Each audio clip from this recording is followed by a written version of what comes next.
Hello and welcome to the Huskie Pack podcast. This is a special edition. We are unpacking the anxious generation, and this is episode 3. So joined here today with me is a host of our principals. So if we could go around, and we got our director of curriculum, we could go around the table and just kind of do self-introductions. I'm Principal Keith Green. Corey Snyder. Lori Gensch. Josh Chase. Lindy Beckman. And I'm your host, Don Killingbeck. And today we're hitting part 3, which is the great rewiring, the rise of the phone-based childhood. And so how old were you? My first question is, how old were you when you got your first smartphone? Everybody's like, it's dead silent. Everybody's doing the math. Gosh, I remember I was 17 when I got a bag phone. A bag phone? What were Miami Vice? What were you doing back then, Lori, where you needed a bag phone? I was babysitting. So my parents got me a phone to be able to go back and forth with, because there was a lot of deer. We lived in the country. And so they bought a bag phone for my first phone. But I thought at the time that I was really cool. Yeah, you were the bomb shizzle with a bag phone. I'm just thinking like, hey, whatever you made in income from babysitting, probably, because that was like literally you hit phone call and it was like $100 deposit on a bag phone. I mean, you're not messing around. That was like today's like stat phone, right? So Chaser, like, how old were you? I think I was about 23, and it was like kind of a flip phone, but it was like pay as you go type phone. No, I I'm was talking still like stoked. smart though, like Smart device? yes, smart device. Oh man, I would have been. It was after 2010, so because I didn't get the first iPhone because we couldn't get it on Verizon. So you're like 30 years old. 30 years old, probably. Okay. Yeah, I had to been in my 30s as well. I didn't really follow the trends of it. I had a flip phone and it was good enough. I was a landline or. Mm-hmm. Yeah, I'm trying to think back because I remember back when we got rid of our party line back in the day, back living in the country. But I would say smartphone. We had probably back to my BlackBerry back when I was probably about in my early 30s. Wow. I think mine was probably 25, 26, unless you count the Nextel push to talk as a smartphone. Mm. So for me, I was 37 years old. It was the iPhone, I believe, 3. And it might have been the iPhone 4, but I believe it was the 3. And we were with AT&T. It was when AT&T first got them. And we remember waiting in the line and getting that smartphone. And so I was kind of not necessarily an early adopter on the smartphone. And we resisted. We really did. And but then when we got it, we were all in. I mean, because prior to that, if you guys recall, you had an iPod. Then you would call, like we're AAA members, and so we'd call AAA and be like, hey, we're going on a trip to the Mackinac Bridge. Can you give us a trip ticket? I'm joking, folks, because I could get to the Mackinac Bridge without a trip ticket.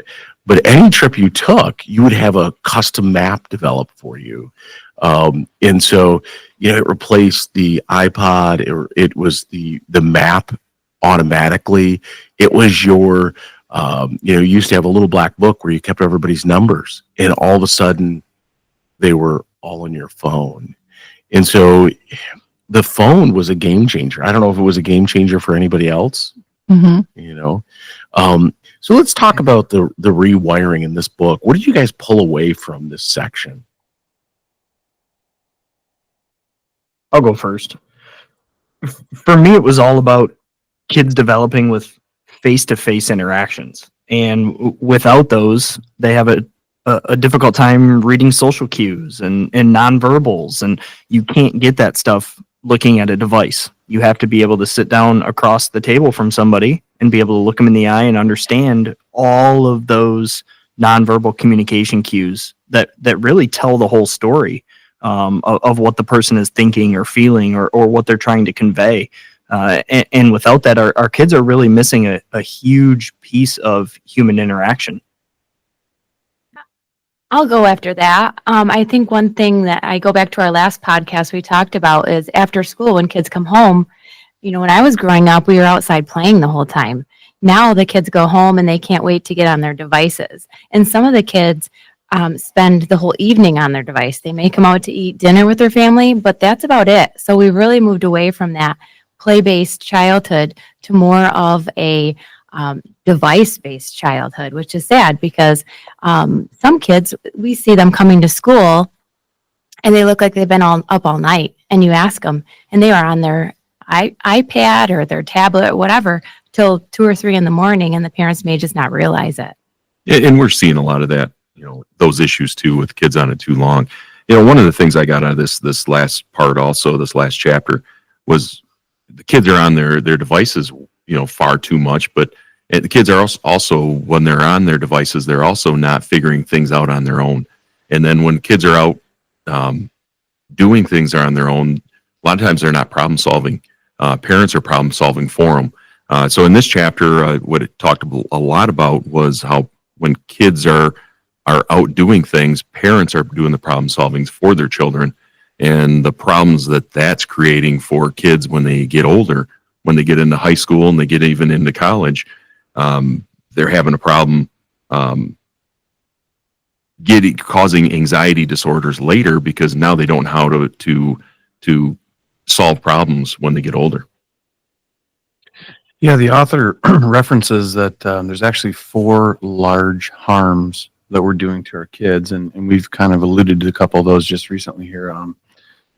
Social deprivation, so they're depriving themselves of those interactions that they normally would get in the supermarket when they have to ask for help for an item that they can't reach, or in a restaurant where they're ordering their own food. They're not learning those lessons. Also, sleep deprivation, because they're so drawn to that device, they're willing to sacrifice their own rest and sleep to recharge them for the next day. Attention fragmentation. And I've been in education for 22 years. Their attention spans are definitely smaller, shorter than what they used to be.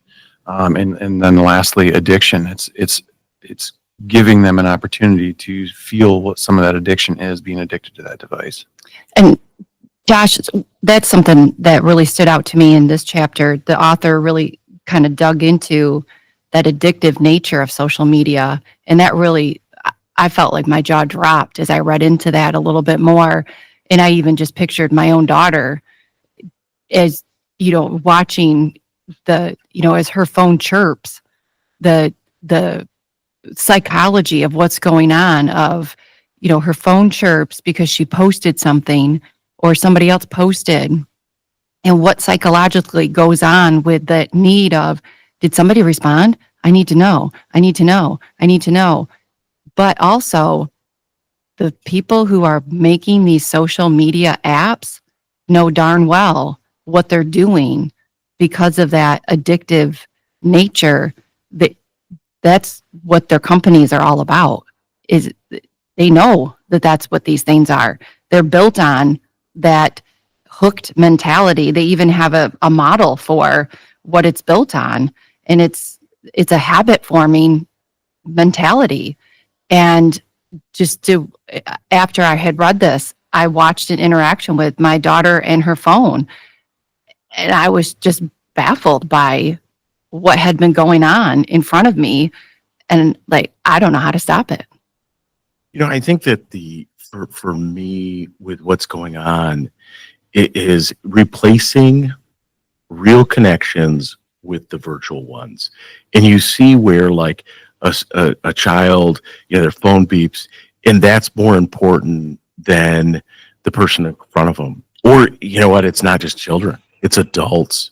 It is across all generations. I would say 15 years ago, this was limited to the younger population. Now, when you go into a restaurant, you look around and an 80-year-old will have a smartphone and is just as addicted, if not more, than kids. And so we've got to do something as a society to help kids. For me, I don't know if anybody else had a similar experience. North side of Sauk Lane to 7-Eleven was a trail, and along that trail, every vice that you could imagine that was bad or inappropriate or your parents didn't want in your life was along that trail. Our parents didn't necessarily know that was back there. They thought we were just going to 7-Eleven. And so there were cigarettes and there were, alcohol and all these other things along this trail. And our parents told us no and restricted those kind of things out of our lives. And now we give a phone to a kid and we say, hey, you'll be fine. This is great. You need this to be successful in your generation. And the reality is what we're doing is handing them a device that they become hyper addictive to the things that are on it, the apps, that dopamine that comes every time somebody likes their Instagram post. And so what are we doing as adults? Because one of the reasons as we started this conversation is talking about, like, when did you get your first smartphone? So none of us are natives to this technology. We're all immigrants to the smartphone, but our students that are in our school buildings today, they grew up having a smart device. And so this is just their way of life. They don't know life before technology existed in this way. So let's wrap up this episode. Any big things that you can think of? I love that, Josh, you pulled out those 4 points. But when we think about the rise of phone-based childhood, what would be one piece of advice that one of you might have for parents? I'll start by saying it's not easy being a parent right now and trying to navigate the pressure from your kids to get a smart device, but also on the flip side of that, trying to do what you believe is best for your kids and trying to protect them in that digital world as much as we try to protect them in the real world. My advice would be let them go outside and fall off the monkey bars a couple of times. My advice would just be mindful of your own actions and be a role model. And I think it's also knowing that the idea of the addiction of the phone and how that's also a problem. Have some tech-free days within your family. Make sure that limit some screen times. Make sure kids aren't taking phones to bed with them. Make sure that we have some better monitoring of devices would always be a better move to help protect our kids. And I think my advice would be to encourage them to go play outside. There's nothing better than being able to interact with their friends, have friends over so that they can learn how to interact with each other aside from being on a device. Have them being outside playing with each other and trying to solve real world problems that they'll solve as they get older. Yeah, my advice would be first look in the mirror, because when I read this book, that's what I did. And I think all of that advice that you guys just said was great. But what it's allowed me to do is really look at myself and say, how much am I on this device?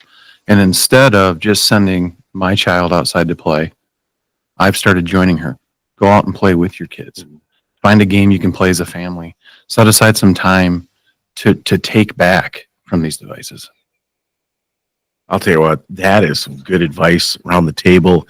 Super excited to wrap up this episode of the Huskie Pack podcast. And with that, make sure to join us on the last episode. We're going to have another installment of this, and we're going to put them all out and package them together. So we're super excited about that as well.